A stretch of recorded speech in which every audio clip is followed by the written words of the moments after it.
Hey, young, how you doing? Yeah. Thank you so much. I live in Ottawa, but unless I've had a bit too much to drink, then I live in Oshawa. That's it. I did a show in Oshawa last week, and I told that joke. The room felt a lot colder afterwards. I did some research, because I thought, probably Oshawa was named by a bloke from Ottawa who was drunk and lost.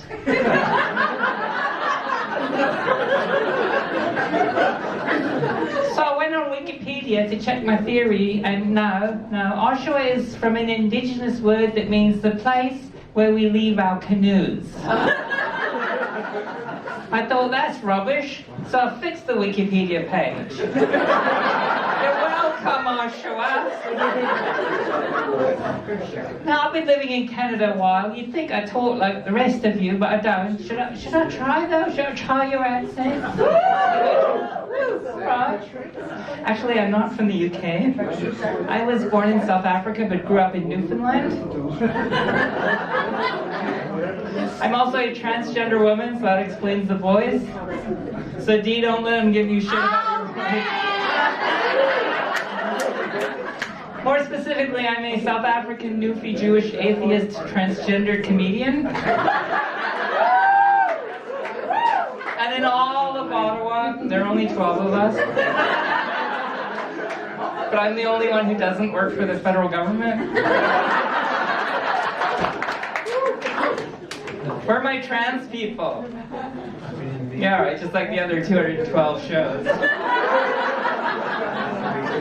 When I came out, I didn't want to make a big deal out of it. All I did was burn down my neighbor's lawn. Because gender abuse. My mom was supportive, but she had questions. She said to me one time, I was installing a ceiling fan in her apartment. She says to me, so, when you're a girl, are you still going to be able to do stuff like this? I said, yes, Mom, but it'll be different. I won't bitch about it for a week beforehand. And I won't expect a medal when it's finally done. She was worried about my safety. I get it, I'm a parent. So I said to her, I tried to reassure her, I said, Mom, this is Ottawa, it's pretty chill. What do you think's gonna happen? Like, a gang of cannibals set upon me or something? She goes, what could happen? I said, no worries, nobody likes to eat hormone-infused meat. Or trans fat. So I transitioned pretty late in life, and my mom, because she knew me in my previous identity for so long, she would mess up occasionally. She'd misgender me. One time we were lined up at a store to pay, and she misgendered me, and the cashier looked all confused. So I whispered to the cashier, it's so sad, Alzheimer's. My mom, of course, overheard, and so she stage whispered back, don't be ridiculous, that cashier is much too young to have Alzheimer's.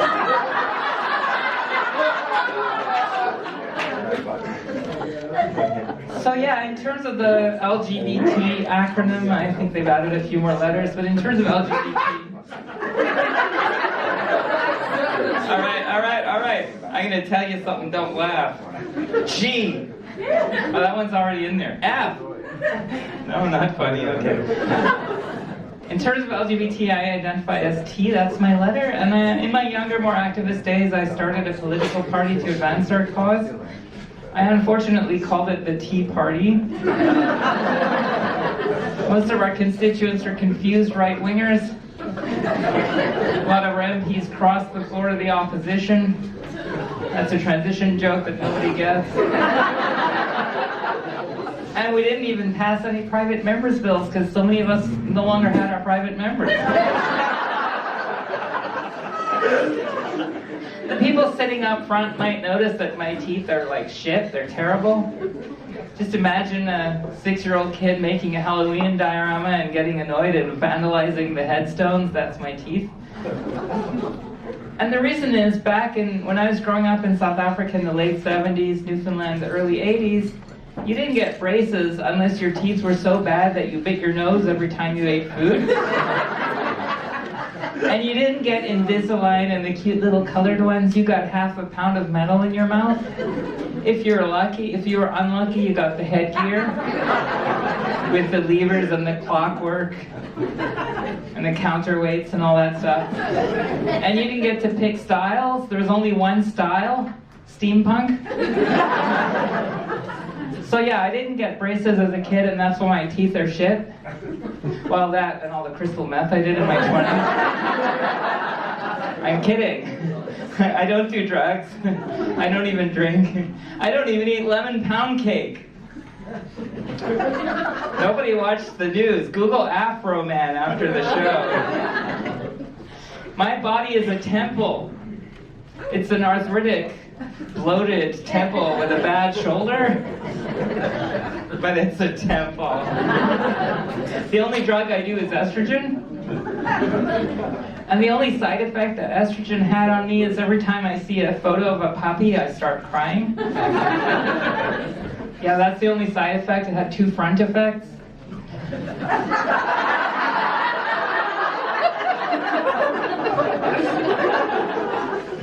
So what you see here is 25% big pharmaceutical, 70% structural engineering, and 5% strategically applied bronzer.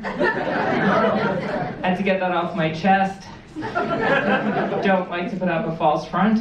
And I added those numbers correctly because I studied electrical engineering. My degree's EE, my cup size is AA. Oh, you have another electrical engineer here? What's your name? Sorry? Layla. Great. Here's something you might not know about engineers.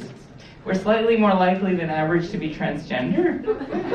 We're way more likely than average to be terrorists. So which stream did you pick?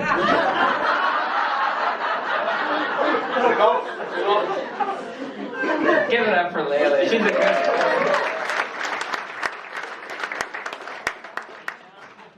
After I'd been living as a woman for about a year, I decided to try dating, and I wasn't sure who I wanted to date because I used to be attracted to women before.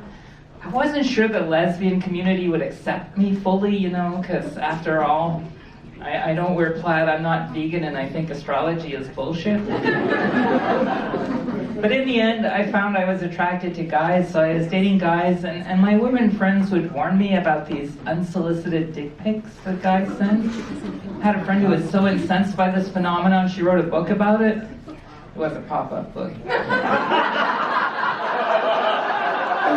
was a good one. In the early days, I figured, well, if a guy sends me a dick pic, I'll just send one back. You did not see that one coming. And you never will see that one coming. So you might be wondering, you know, has she had the surgery? That's something some people wonder. Don't ask that. It's rude. I think it's really invalidating to think less of someone just because they haven't had the surgery. This is major surgery. So it's really invalidating to think less of someone, right? Right. So yeah, I had the surgery. My gonads are gone-nads.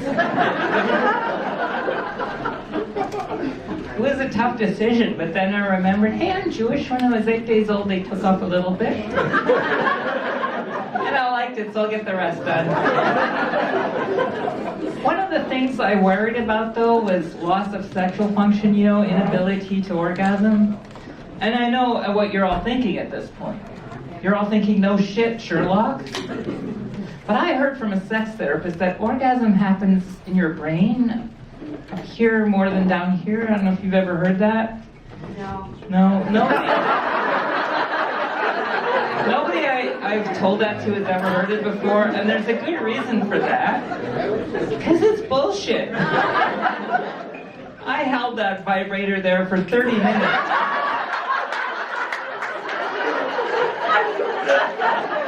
All I got was the universe telling me, not tonight, honey, you have a headache.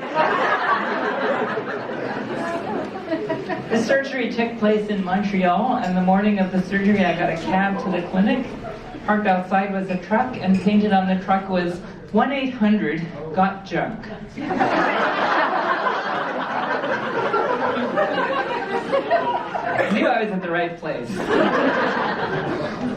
Afterwards, when I was back in Ottawa, the clinic in Montreal wanted me to send them photos periodically so they could see how I was healing.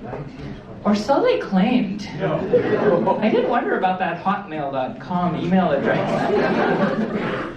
Anyway, one time I sent one of the before pics that I'd stockpiled with the subject, "I thought you said this was permanent." I'm actually banned from that. Not that I want to go back, because it is permanent. One thing you might not know about this surgery is for about a year afterwards you have to dilate, which means multiple times per day you're playing with sex toys. It's not as much fun as it sounds. It's really boring in both senses of the word. Yeah, that one usually has a time delay. Drill the hole! Sorry, what was that? Drill the hole! Absolutely. Drill the hole, and that's what it feels like, let me tell you. It's better after the first year. I was complaining about this very thing to a friend. I said, you know, dilating is messy, it's time-consuming, it's very uncomfortable. It's such a pain in the ass. And she goes, "Oh, darling, I think you might be doing it wrong." She's South African too, you know? I did actually meet a guy online, and we've been together for 6.5 years now. Yeah, that blows my mind. And I knew when I first started dating him, I had to be completely upfront, honest, and open with him. So I sat him down, I said, "Listen, Wayne," that's his name. Would be weird if it weren't. Yeah, I recently turned 50, yes. By recently, I mean 6 years ago, so I have a middle-aged brain. Like today, I almost forgot to put on my bra, but I never used to make that mistake before I transitioned. Anyway, back to Wayne. I sat him down and I said, "There's something really important about me that you should know, and if it's a deal breaker, you want to break it off, no hard feelings." And he goes, "What is it?" I said, "Oh, I really don't know how to broach this topic, but I'll just rip off the Band-Aid. I do stand-up. And you will appear in my sets." He stuck with me, which is great, because I love him very much and his fantastic material. After the an important quality in a partner. After the surgery, we had to wait 12 weeks before we can have sex. As it happens, I was looking for a new mattress around that time. So anyway, the 12 weeks are up, and we're good to go. So we strip naked, hop on the bed, and for the very first time in our relationship, he saw me completely naked. He took a good long look, and then he looked at me and said, "Wow, that is so realistic."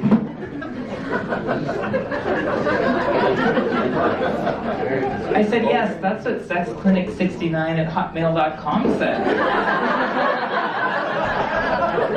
And then I said, "No, but seriously, they can do amazing things nowadays." And then he held my hand, looked me tenderly in the eye and said, "And now we can do amazing things." It was such a beautiful, tender, heartwarming moment. Right up until security kicked us out of the mattress store.